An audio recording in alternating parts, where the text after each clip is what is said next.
March 3-ാം തീയതി പൗർണമി ദിവസമാണ് ഈ വർഷത്തെ ആദ്യത്തെ ചന്ദ്രഗ്രഹണം. സൂര്യനും ചന്ദ്രനുമിടയിൽ ഭൂമി വരുമ്പോൾ ഭൂമിയുടെ നിഴൽ ചന്ദ്രനിൽ പതിക്കും. അപ്പോൾ ചന്ദ്രൻ ചുവപ്പ് നിറമായിട്ട് മാറും. ഈ പ്രതിഭാസമാണ് ചന്ദ്രഗ്രഹണം. ഈ ചന്ദ്രഗ്രഹണം ഇന്ത്യയിൽ കാണാൻ സാധിക്കും. ഗ്രഹണത്തിന്റെ അവസാന ഘട്ടമാണ് ഇന്ത്യയിൽ കാണുക. ചിങ്ങം രാശിയിലുള്ള പൂര നക്ഷത്രത്തിലാണ് ഗ്രഹണം നടക്കുക. മാർച്ച് 3-ാം തീയതി ചൊവ്വാഴ്ച ഉച്ചയ്ക്ക് 3:20 തുടങ്ങുന്ന ചന്ദ്രഗ്രഹണം വൈകിട്ട് 6:47 അവസാനിക്കും. ഗ്രഹണം തുടങ്ങുന്നതിന് 9 മണിക്കൂർ മുന്നേ ഗ്രഹണത്തിന്റെ മുന്നിലുള്ള സൂതകാലം തുടങ്ങും. അതിനാൽ ഗ്രഹണ ദിവസം ശുഭകാര്യങ്ങൾക്ക് ഉത്തമമല്ല. ഗ്രഹണ സമയത്ത് ഗർഭിണികൾ പുറത്തിറങ്ങരുത്.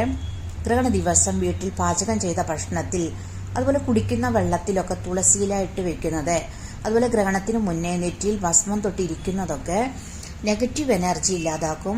ഗ്രഹണ സമയത്ത് ശിവമന്ത്രങ്ങൾ, ദുർഗാമന്ത്രങ്ങളൊക്കെ ചൊല്ലുന്നത്, അതുപോലെ ഗ്രഹണം കഴിഞ്ഞ വീട്, പൂജാമുറിയൊക്കെ തുടച്ച് വൃത്തിയാക്കുന്നത്, അതുപോലെ തന്നെ കുളിക്കുന്നതൊക്കെ, ഒപ്പം തന്നെ ദാനധർമ്മങ്ങൾ ചെയ്യുന്നതൊക്കെ ദോഷങ്ങൾ മാറി കൂടുതലായിട്ട് ശുഭഫലവും ഭാഗ്യവും വർദ്ധിക്കും.